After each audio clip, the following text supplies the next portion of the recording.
মান তারাকাত দুনিয়া, কোন ব্যক্তি দুনিয়াকে ছেড়ে দিল, নবী বলেন আহাব্বাহুল্লাহু তাআলা, সে যেন আল্লাহ পাকের প্রেমে পড়ে গেল, মালিকের মহব্বতে পড়া শুরু হয়ে গেল। ওয়ামান তারাকা যুনুবা, কোন ব্যক্তি যদি গুনাহকে ছেড়ে দিল, আহাব্বাহুল মালায়েকা, সে আল্লাহ পাকের অসংখ্য অগণিত ফেরেশতার মহব্বতে পড়ে গেল।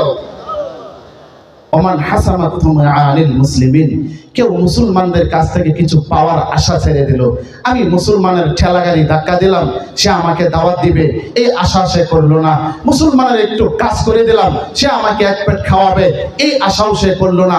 এমন বহুত কাজ যখন মুসলমানদের কাছ থেকে বিনামূল্যে করার ইচ্ছা করে, তো নবীজি পরের অংশে বলেছেন আহাব্বাহুল মুসলিমুন, সে মুসলমানদের প্রিয় বস্তুতে পরিণত হয়ে গেল।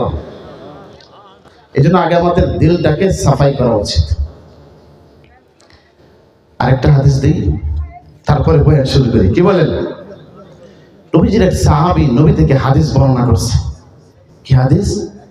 সাহাবী বলেন আরবাআতু যুলমাতু মিনাল কলব, মানুষের যে অন্তরটা আছে, এই যে কলবটা আছে, এই কলবটা চারটা জিনিসের দ্বারা কালো হয়ে যায়, কালো। এই চার জিনিস যদি কোনো ব্যক্তির কলবে থাকে, তো তার কলব কালো হয়ে যায়। এক নম্বর, ভালো করে শুনেন, এরপরে বয়ান, এখনো বয়ান শুরু করতেছে না কিন্তু, বয়ান পরে।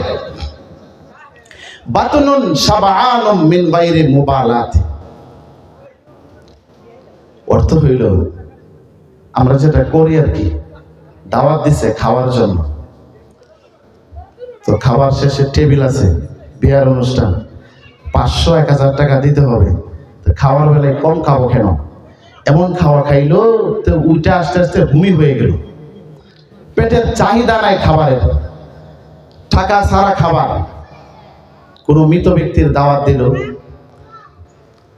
তো বলতেছে যে এত সুন্দর আয়োজন, খাবার দাবারের ফ্রি ফ্রি খানা, এটা কম খায়া লাভ কি, আচ্ছা ঠিকই খাই, পরে যায় হওয়ার হবে। চাহিদার অতিরিক্ত কোনো ব্যক্তি যদি খায়, বাতুনুন শাবআনুন, পরিতৃপ্ত পেট তার ভরে গেছে, এখন আর তার খাবারের প্রয়োজন নাই, গায়রা মুবালাতিন, এমন ভাবে পেট ভরে সে খাইলো, এই খাবারের দ্বারা তার অন্তর কালো হয়ে যাবে। 2 নম্বর, সুহবাতু যালিমিন, অত্যাচারী ব্যক্তির সংস্রব গ্রহণ করা। কোন ব্যক্তি ভাই? কোন ব্যক্তি? অত্যাচারী ব্যক্তি বুঝছেন তো, যে মানুষকে আরামে খাওয়ায় নাকি, শান্তিতে থাকতে দেয়, রাত্রে ঘুমাইলে ফজরের সময় উঠে, এর ভিতরে কোনো টেনশন নাই, এরকম।